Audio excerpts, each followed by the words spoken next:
Oke, teman-teman, untuk mengefisienkan waktu mungkin cuma sekitar 10 menit saja saya menjelaskan, selebihnya kita sesi tanya jawab.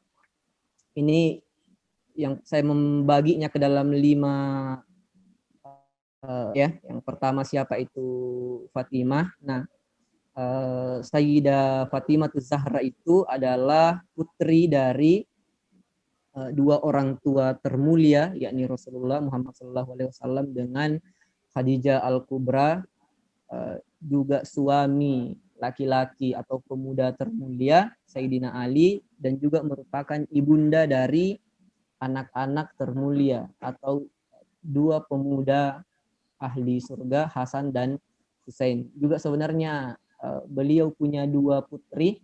Yang pertama namanya Zainab ya bin Ali, kemudian Ummu Kulthum bin Ali. Dalam sejarah beliau sebenarnya punya anak laki, bukan anak ya, sorry, masih dalam bentuk janin, tetapi karena satu peristiwa kemudian Sayyidah Fatimah keguguran gitu. Tapi nama anaknya sudah ada nih, tercatat dalam sejarah, namanya Muksin. Buku ini sebenarnya saya mulai dulu ya dari awal, sorry. Buku ini menggunakan banyak pendekatan sejarah dan hadis, jadi genrenya sejarah.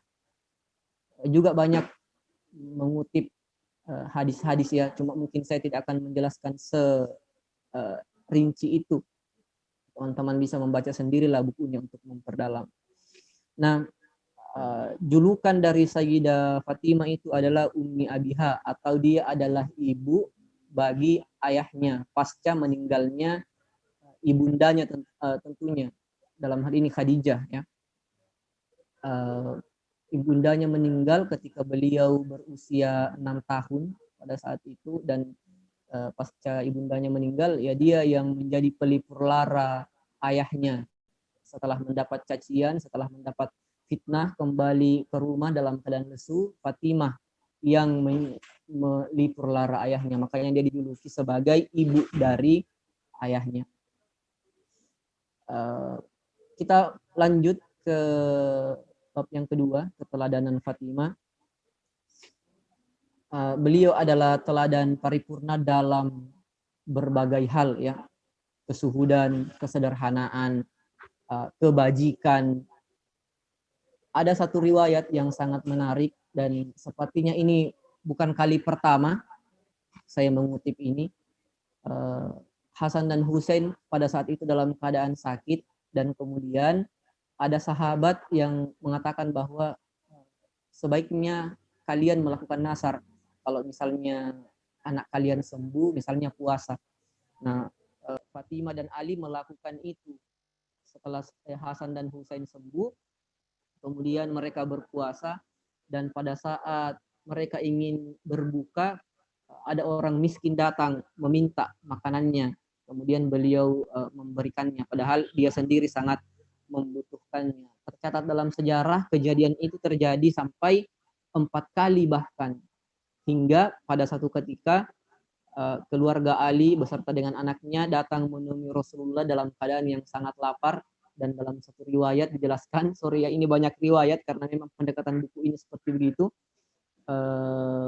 malaikat Jibril datang untuk memberikan minuman dari surga, air dari surga kepada keluarga Fatimah.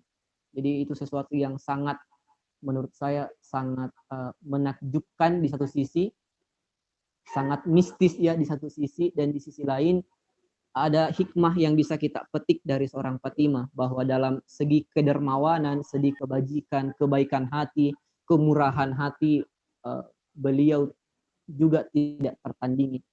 Bahkan dalam satu riwayat, Siti Aisyah pernah berkata bahwa tidak ada yang bisa menyamai Nabi Shallallahu Alaihi Wasallam dalam tutur katanya, dalam perilakunya, dalam caranya berargumentasi, kecuali anaknya, dalam hal ini Fatimah. Jadi ini sesuatu yang sangat luar biasa ya. Saya juga mind blowing membaca ini. Saya kira ya Fatimah hanyalah ya ibu rumah tangga dengan pekerjaan seperti biasa, tapi no, yang saya baca dalam buku ini saya benar-benar boom, wow, bahwa ternyata beliau juga adalah seorang aktivis perempuan, turut andil memperjuangkan hak-hak orang-orang yang terzalimi, memperjuangkan hak-hak orang miskin.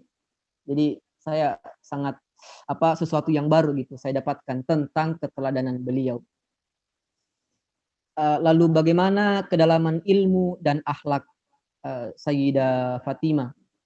Begini ya, gelar tertinggi yang dimiliki oleh manusia itu adalah dalam dunia pendidikan ya, itu adalah Rasul, karena dia diajari langsung oleh Tuhan melalui wahyu, tentunya melalui perantara Jibril. Ini juga sebenarnya bahwa ketidakmampuan membaca Nabi Shallallahu Alaihi Wasallam itu adalah hikmah tersendiri, bahwa ia mendapat pengetahuan langsung dari Tuhan itu melalui wahyu, bukan melalui teks, melalui bacaan dari pemikiran orang lain, tetapi dari Tuhan langsung. Inilah yang dikatakan sebagai pendidikan ilahi. Nah, Sayyidah Fatimah mendengarkan pendidikan itu langsung dari bibir ayahnya, juga menyaksikan langsung perilaku ayahnya, bagaimana ayahnya sholat, bagaimana ia berwudu, bagaimana keluar dari kamar mandi, bagaimana masuk di kamar mandi, cara beliau tidur, bersedekah, dan lain sebagainya. Itu yang Sayyidah Fatimah saksikan secara langsung.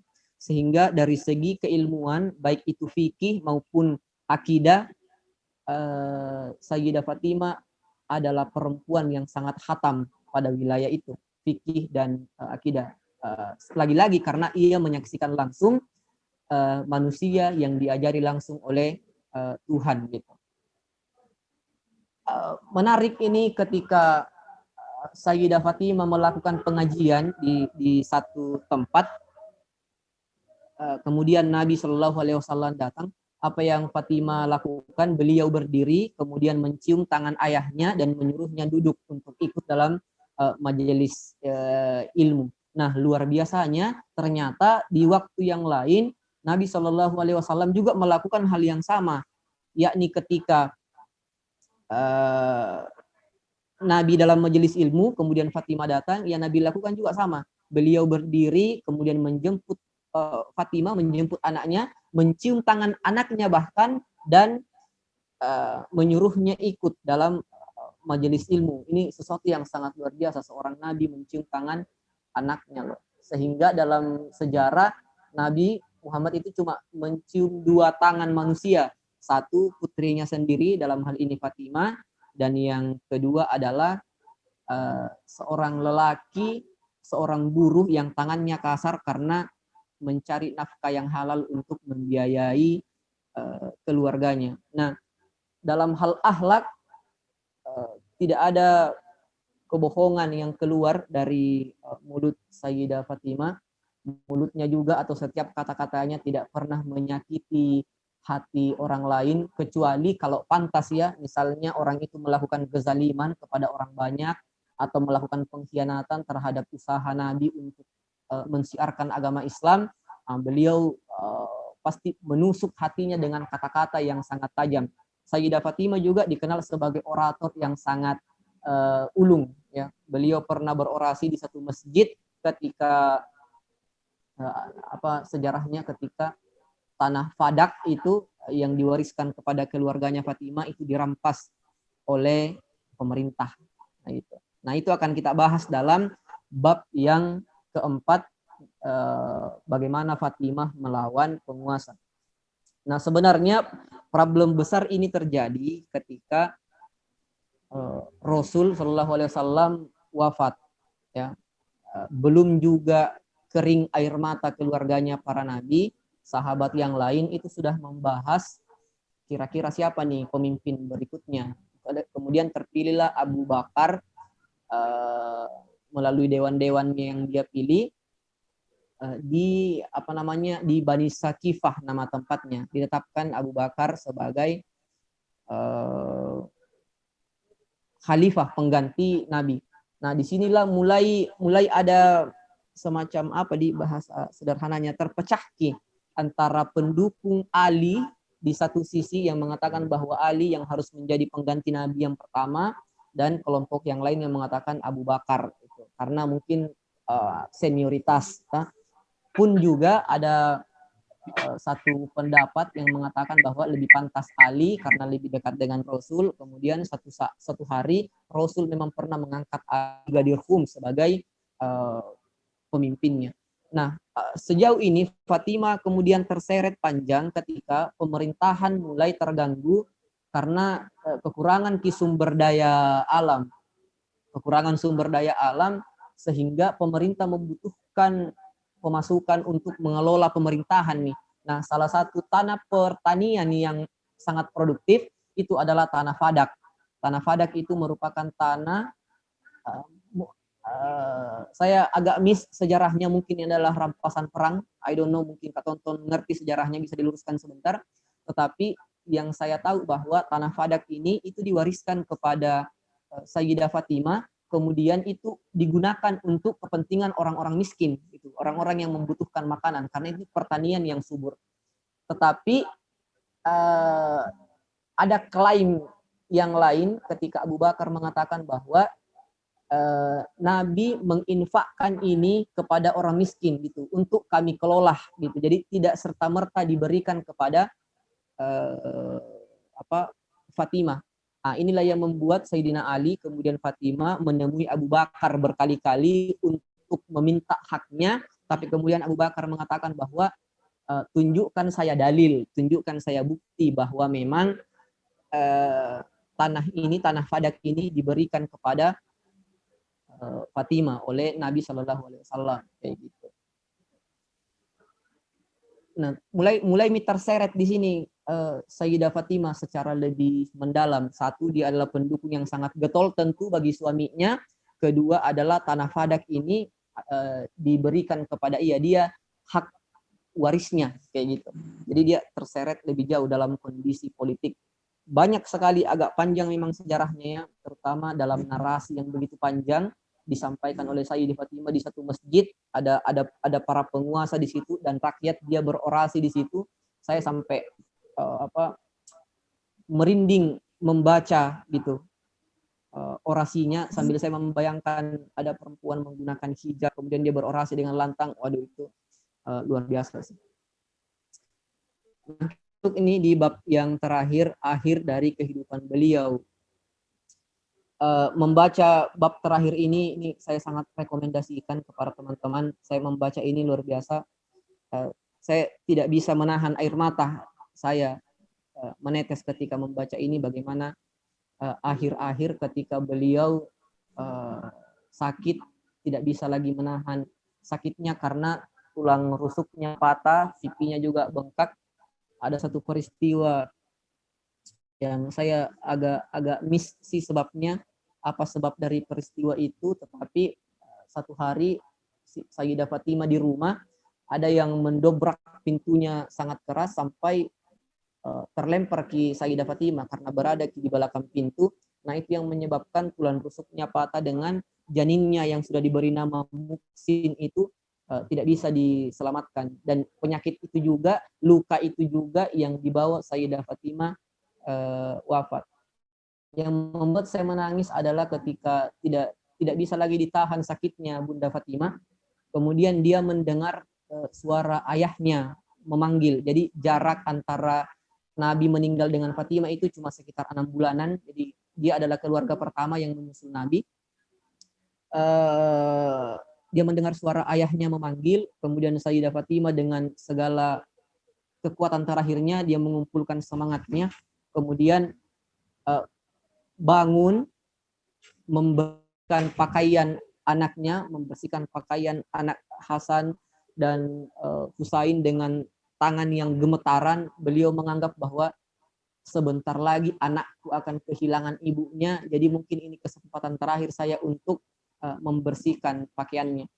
Kemudian yang juga membuat saya terharu adalah ketika Sayyidah Fatimah berpesan kepada Sayyidina Ali bahwa, ya Ali, sepeninggalku menikahlah dengan perempuan yang lain. Jadi ini Fatimah ini yang menyarankan, ya Ali, menikahlah dengan perempuan lain sepeninggalku karena kau akan membutuhkan kasih sayang seorang istri dan juga ibu bagi anak-anak kita.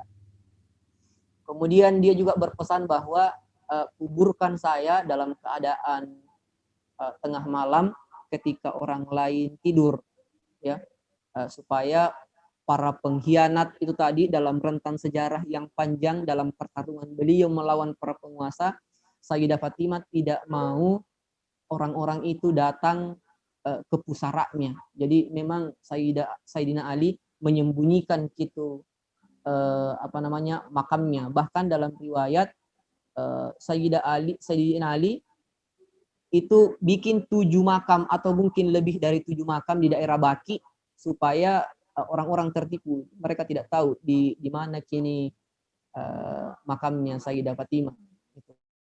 Sampai sekarang, setahu saya sih sampai sekarang makam itu belum diketahui mana letak yang jelas karena memang disembunyikan oleh suaminya, dan itu adalah permintaan Sayyidah Fatimah sendiri supaya orang-orang yang ia benci itu tidak datang untuk berziarah. Saya rasa itu pengantar diskusi saya pada malam hari ini. Silakan teman-teman yang ingin bertanya atau mungkin punya pandangan sejarah yang berbeda, kita sharing-sharing aja. Thank you Mas Albar. Billahi taufiq wal hidayah. Wassalamualaikum warahmatullahi wabarakatuh.